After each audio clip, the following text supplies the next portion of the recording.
Good. All right. Let's fire away with a question. Well, with camp just about a day over, how do you feel bowl camp's going on campus? Very good. Finished off a very solid week with a spirited practice today. We were in pads again. Finished off our Louisville game plan. We went some more first and second down work today, and also went tight red zone and goal line, and then allowed the younger guys to do some more developmental work, 7-on-7 and team, and finish it off strong. We'll come in tomorrow, meet in the morning, knock out some positional meetings, and have a jog through just to kind of go through everything before we get the guys on the road in the afternoon. You mentioned the hitting a couple of times. Is that kind of a fine line? Is it kind of a team by team or situation by situation basis how much you want to hit in bowl camp? Yeah, well, I think this is going to be a very physical football game. They pride themselves on running the ball, as do we, and we need to stop the run and run it well. And I think it's a little bit different approach than we took last year. We were more of a veteran team last year on both sides of the ball, but I just wanted to kind of create a point of emphasis that we talked about needing to out-prepare, out-physical, and out-execute to win this football game. So from a preparation standpoint, I wanted to make sure we were in pads, we were energetic, we were flying around, we were being physical. And I also think it helped the younger guys from a developmental standpoint. Some reports out there that Coach Marra will be leaving the program. What's your response to that? The reports are accurate. Coach Marra is going to be leaving, heading down to Florida State. Wish him the best of luck. But just like no coach or player bigger than the program, and we have a next man in philosophy for our players, and the same goes for coaches. So we want people who want to be here. This is not a stepping stone, it's a destination, and we're going to find someone who's going to do as good or a better job. Naeem Morton played linebacker in this system under Coach Hoop for 4 years and was our graduate assistant. He'll take over linebacker duties. He'll be assisted by John Shalala, who's a quality control guy, and we want Mr. Beat. You mentioned yesterday on the radio with Bo Bounds that Garrett would start the Music City Bowl Yeah. and things.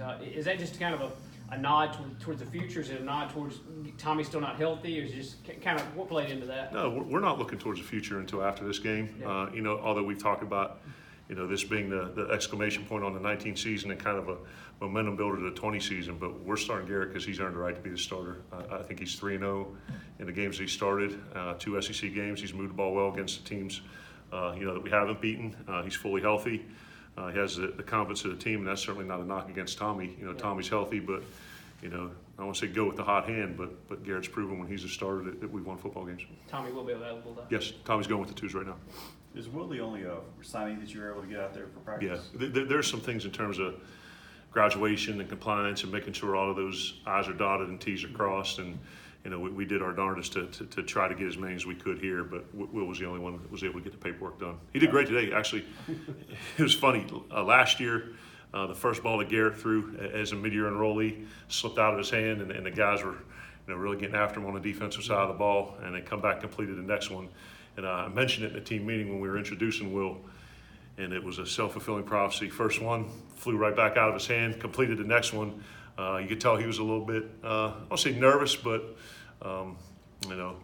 awestruck, excited to be in there in his first college reps. And then today he came out there, and then his 4 opportunities, he ripped the ball, went 4 for 4, made good, quick decisions, and kind of gave you, kind of like Garrett did last year, gave you a good glimpse of why he was 38 touchdowns, 3 picks, and 3,600 yards this year. So he did a real nice job today. Any more of the NFL evaluations come in, and when do you expect maybe those other 3 juniors to kind of make decisions? No, they've come in. We're having meetings with them today and kind of the next few days leading up. And obviously, as I said before, it's our job to provide information. It's not our job to make a decision.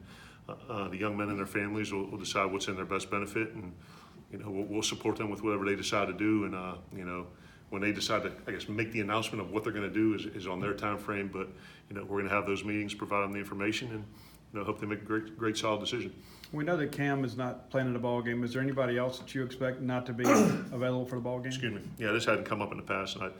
Brian Cole has opted not to play, so Brian's not going to play. He's going to, begin his preparations for the draft, and I believe he's playing in the Senior Bowl, if I'm not mistaken. We have a bunch of guys playing in the bowl, so Brian's begun his preparations.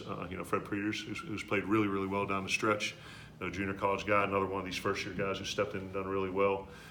Fred will step in; he'll do a great job.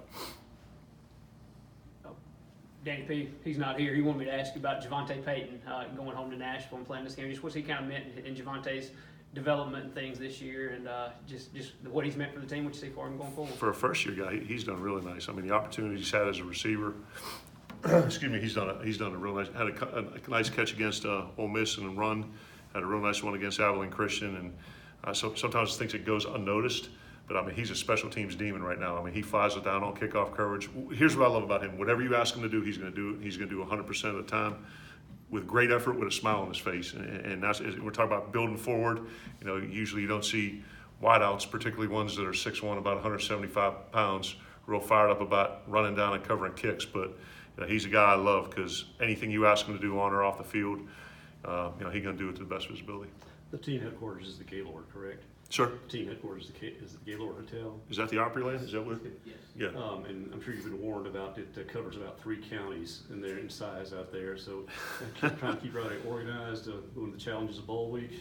We're going to go over our bowl manual tomorrow. Andrew Warsaw and David Wazowski, our operations guys, have put together, a very specific and detailed plan. As you said, the maps portion of it covers about 3 pages. And in 1999, my first AFCA coaches convention was at Opryland, and I really didn't know anybody. Was kind of there on my own. Did run into Steve Spurrier, which was pretty cool. My first time, Steve and Jerry. And but yeah, I was lost, because it's very expansive and kind of got a bunch of different paths. But the good news is all of our guys' rooms are on one floor, and they don't need to get on an elevator or go up steps to get to the meeting room. So it's their rooms to the meeting room, and we put a good organized plan together. So it'll be good. It's a neat place. How are things different this year for you? I guess as a bowl coach, and last year was your first bowl game as a head coach. Yeah. So what maybe did you learn last year? Maybe you're doing a little differently this year. Yeah, I mean, been in a bunch as a coordinator, and certainly the FCS playoffs, you treat each game kind of like a bowl game. And when you go on the road, it's not that time frame of preparation, because you're not at a site. But I think the approach this year is a little bit different because of the construct of our team from an experience standpoint, and the way we finished the season, winning 3 or 4. That I said we wanted to make sure that we were setting the tone prior to going to the bowl site with what we were going to do from a physicality and an urgency standpoint. So I'd say that I think that's a little bit different. Where last year with so many veteran guys, and in the end of the year and a bunch of guys banged up, this year I think we're taking a more, I don't want to say aggressive approach, because that's not the right thing, but a more physical approach, just because of who we have on the team. And the other thing that I think is fantastic is, the guys who have opted to play in the game and could have done otherwise. There's not a sense of entitlement. There's not an idea that they're doing us a favor by playing in the game. They're in lock, stock, and barrel. They've been great in practice. They've been great in meetings.